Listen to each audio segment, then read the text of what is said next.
Hello dear friends, स्वागत है आप सबका आज के क्लास में। दोस्तों मैं विकी सक्सेना स्वागत करता हूं आप सबके आज के क्लास में। दोस्तों हम लोगों ने मैथ का 1.1 और 1.2 सॉल्व कर लिया था। आज हम सॉल्व करेंगे 1.3। तो आप सब कॉपी पेन लेकर के रेडी हो जाइए हमारे साथ क्वेश्चन को बेहतरीन तरीके से सॉल्व करने के लिए। ठीक है दोस्तों, तो चलिए क्लास स्टार्ट करते हैं। इससे पहले आपसे छोटी सी रिक्वेस्ट, आप हमारे चैनल पर पहली बार आए हैं तो इसे सब्सक्राइब कर लीजिए, बेल आइकन को हिट कर लीजिए ताकि हमारे क्लास के सारी नोटिफिकेशन सबसे पहले आप तक पहुंच जाए और आप हमारे क्लास को ज्वाइन कर सकें। तो चलिए दोस्तों आज की क्लास की हम शुरुआत करते हैं। चलिए क्वेश्चन नंबर 1 हम लोग सॉल्व करते हैं। हमारा क्वेश्चन नंबर 1 क्या कहता है, सो चलिए पढ़ते हैं।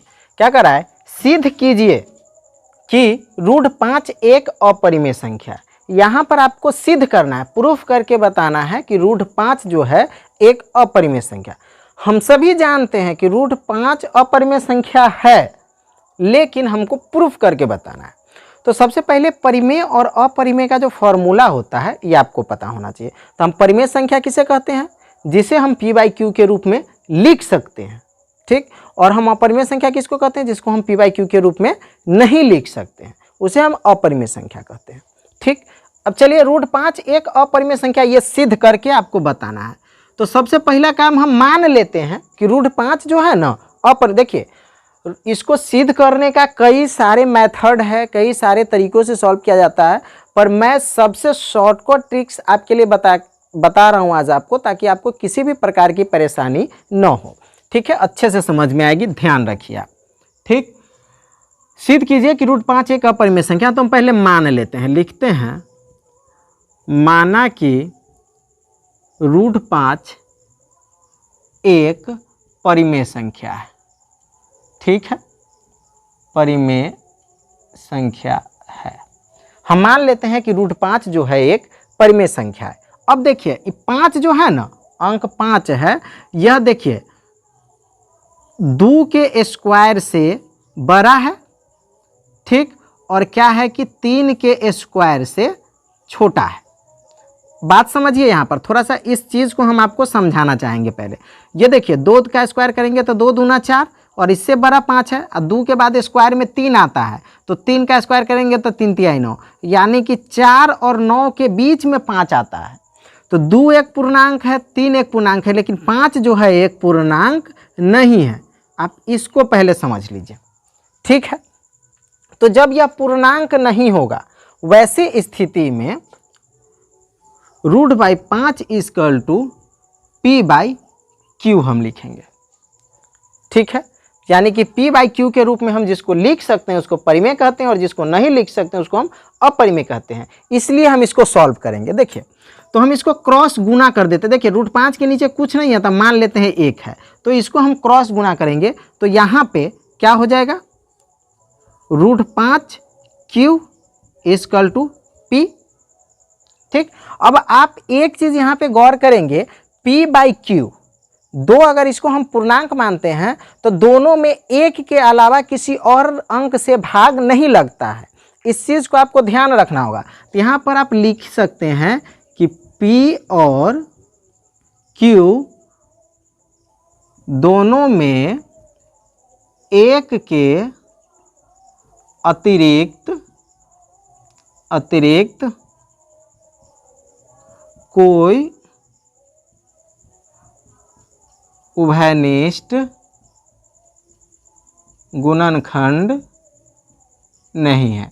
यानी कि p और q दोनों में 1 के अतिरिक्त और कोई जो है उभयनिष्ठ गुणनखंड नहीं है। इसलिए ठीक ना, इसलिए आप जो है √5q = p लिख सकते हैं। ठीक है, या फिर आप जो है √5 = p/q लिख सकते हैं, जो यहाँ है √5 = p/q। जहाँ पर हम p और q में जब कोई उभयनिष्ठ गुणनखंड नहीं होगा तो p और q है ना, p और q में जब 1 के अतिरिक्त कोई उभयनिष्ठ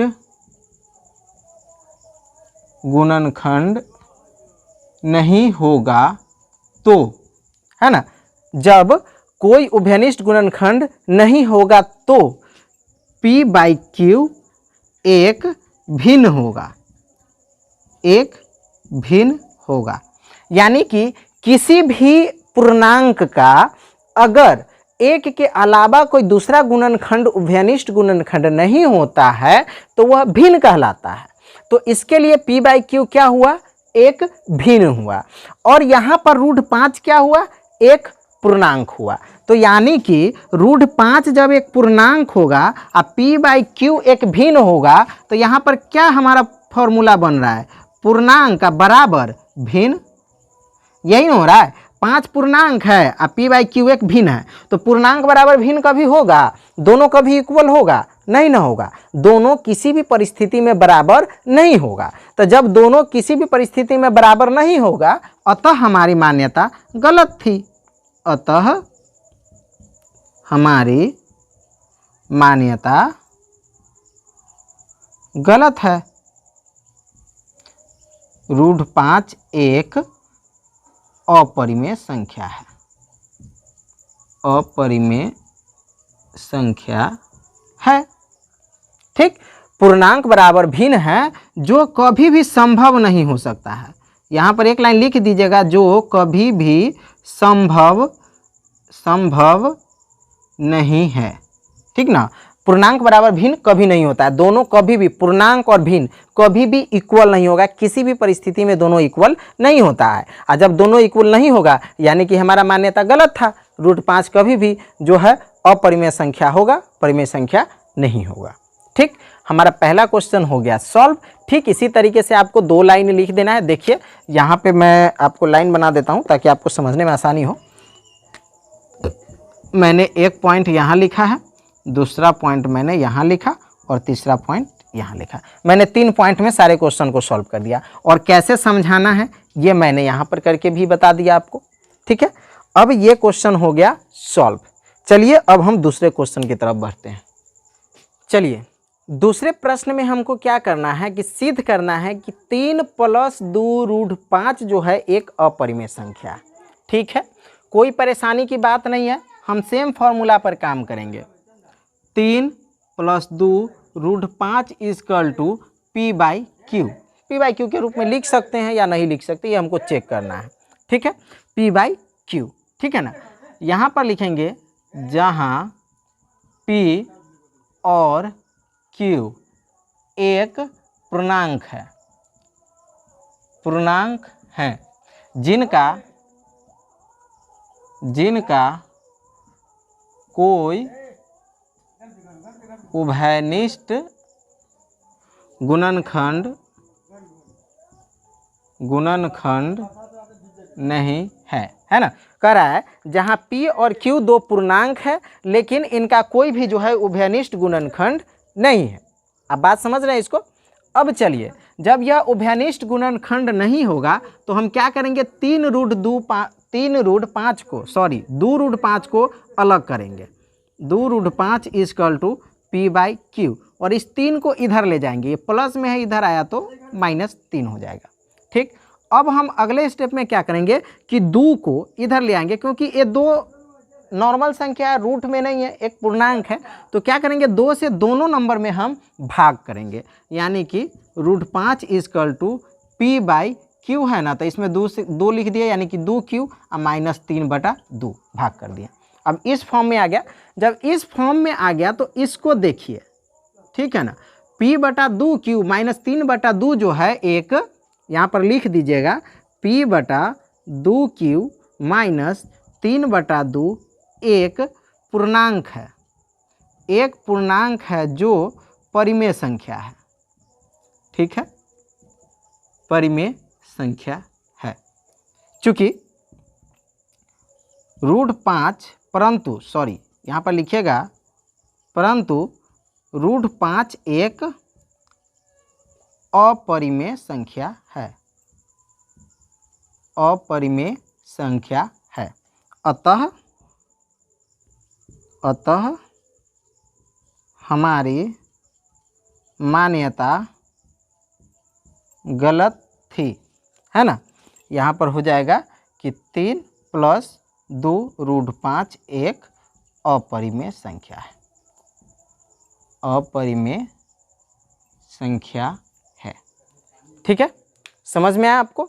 देखिए मैंने यहाँ पे क्या किया, इसको अब हम आपको अच्छे से एक बार और समझा देते हैं। 3 + 2√5 बराबर p/q के रूप में लिखे हैं, जहाँ पर p और q को जो है हम एक पूर्णांक समझते हैं, ठीक ना। और पूर्णांक समझते हैं तो यहाँ पर इसका कोई भी गुणनखंड नहीं है, ठीक है। जब इसका कोई गुणनखंड नहीं होगा तो हम क्या करेंगे कि पूर्णांक को अलग कर लेंगे, ठीक ना। जब ये भी पूर्णांक है, इधर 3 भी पूर्णांक हुआ, है ना, तो 2/5 को जो है p/q है, ये 3 भी पूर्णांक है, तो इसको हम इधर ले आए, दोनों पूर्णांक को हम एक साथ मिक्स कर दिए। अब मिक्स करने के बाद क्या करेंगे कि देखिए इसमें भी 2 पूर्णांक है, ये √5 है जो एक पूर्णांक नहीं है, तो हम क्या किए, √5 को छांट लिए। ये 2 इधर गुना में है, इधर आया तो क्या हो गया, भाग में हो गया, दोनों के नीचे हो गया। जब ये दोनों के नीचे आ गया तो इधर देखिए पूरा पूर्णांक हो गया। जब 2 इधर आया तो ये भी ये जो नंबर है पूरा पूर्णांक हो गया, यानी कि यह पूर्णांक है, यानी कि परिमेय है, और यह पूर्णांक नहीं है, यानी कि अपरिमेय है। तो वही बात को हमने लिख दिया यहाँ पर कि p/2q - 3/2 एक पूर्णांक है जो परिमेय संख्या है ना, परंतु √5 एक अपरिमेय संख्या है। अतः हमारी मान्यता गलत थी, 3 + 2√5 एक अपरिमेय संख्या। ठीक, आई होप आपको ये समझ में आया होगा। चलिए अब तीसरा नंबर क्वेश्चन बच गया, इसको हम अगले क्लास में सॉल्व करेंगे। तब तक के लिए bye, best of luck and thanks for the watching.